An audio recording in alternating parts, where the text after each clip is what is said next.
इटावा पंचायत चुनाव में ड्यूटी करते हुए 15 कर्मचारियों की गई जान। जिला प्रशासन मान रहा केवल एक कर्मचारी की मौत। शासनादेश में दफन हो गई 14 कर्मचारियों की जान।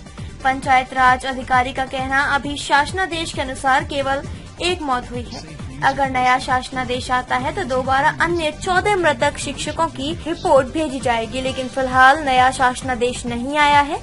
वहीं शिक्षक संघ एवं मृतक संघ की पत्नी ने सरकार से सभी मृतकों को मुआवजा अतिशीघ्र देने की मांग की।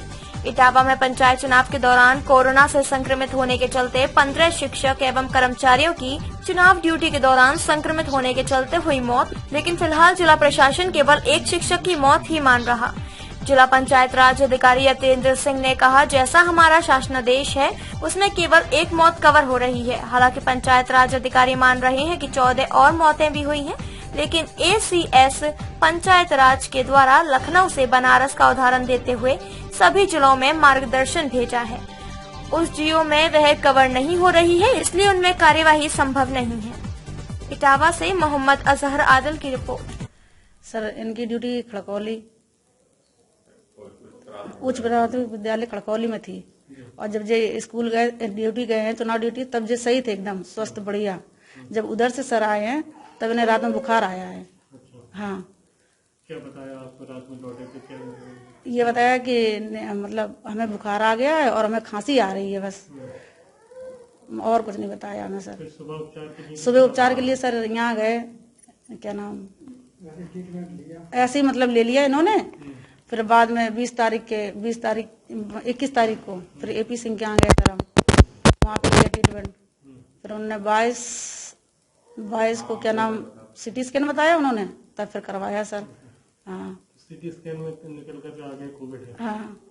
अच्छा, फिर हालत तबीयत कैसे बिगड़ी उसके बाद? क्या सर तबीयत क्या सवेरे बिगड़ने लगी 20-22 में जी। तब लेके गए, फिर जल्दी सांस में दिक्कत हुई उन्हें। क्या नाम है आपका और ये जो आपके साथी थे जिनकी चुनाव में ड्यूटी में मौत हुई है? जी, मेरा नाम सर हरिकृष्ण, इंचार्ज अध्यापक। यहाँ से जब मैं निकला था तो दोनों लोग साथ साथ निकले थे, और इनकी ड्यूटी मईबा में थी और और मेरी भरथना में थी। तो जब मैं यहाँ से निकला तो दोनों लोग साथ साथ निकले, ये मईबा के लिए चले गए, मैं भरथना के लिए चला गया। इसके बाद जो है इनकी ड्यूटी भरथना में जहाँ भी थी, जब मैं यहाँ घर से निकला तो कहने का मतलब बिल्कुल शुद्ध थे दोनों ही, मतलब वो तो बिल्कुल शुद्ध ही थे। और जब वहाँ से लौटे हैं डब्बा जमा करके तो इनको वहीं से बुखार चला है। जनपद की अगर बात की जाए, पंचायत चुनाव में जनपद में कितने कर्मचारियों शिक्षकों की मौत हुई ड्यूटी? देखिए, हमारा जो शासनादेश है उसमें जो कवर हो रही है वो तो केवल एक मौत कवर हो रही है, जैसा हमारा शासनादेश है, और उसको हम जिलाधिकारी महोदया के थ्रू मतलब जा चुका है। जिलाधिकारी महोदया ने उसको ACS पंचायती राज ने जो सूचना मांगी थी भेजी जा चुकी है। वो मौत 14 और हुई हैं, और लेकिन वो GO में कवर नहीं हो रही थी। जिलाधिकारी महोदय द्वारा उस समय कहा गया था कि हुई हैं, उनको हम मतलब मार्गदर्शन मान लेते हैं, परंतु विभिन्न जिलों ने भी उस तरह की जो मौत हुई है, मृत्यु हुई, उनकी मतलब मार्गदर्शन मांगा था। तो एक मार्गदर्शन जैसे वाराणसी को कई जिलों के लिए मार्गदर्शन ACS सर के स्तर से ही लिख के आया, क्योंकि ये GO में आच्छादित नहीं हो पा रही, इसीलिए इन पर कोई कार्रवाई संभव नहीं है। इसीलिए मतलब हमारे पास सूचना बिल्कुल है, तैयार है, और इसलिए हमने उनको नहीं भेजा, क्योंकि जब ACS सर एक जनपद को मार्गदर्शन भेज चुके, उसकी कॉपी सभी जनपदों को उन्होंने कर दी, तो मतलब इस तरह का भेजना फिर उचित नहीं था।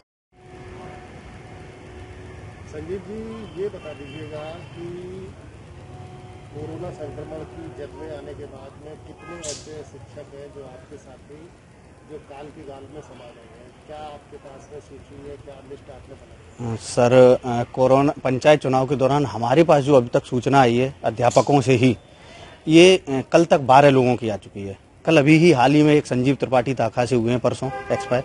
इस प्रकार 12 हमारी बेसिक शिक्षा से हैं, 5 माध्यमिक शिक्षा से हैं, ऐसे 17 लोग अध्यापक हैं जनपद से।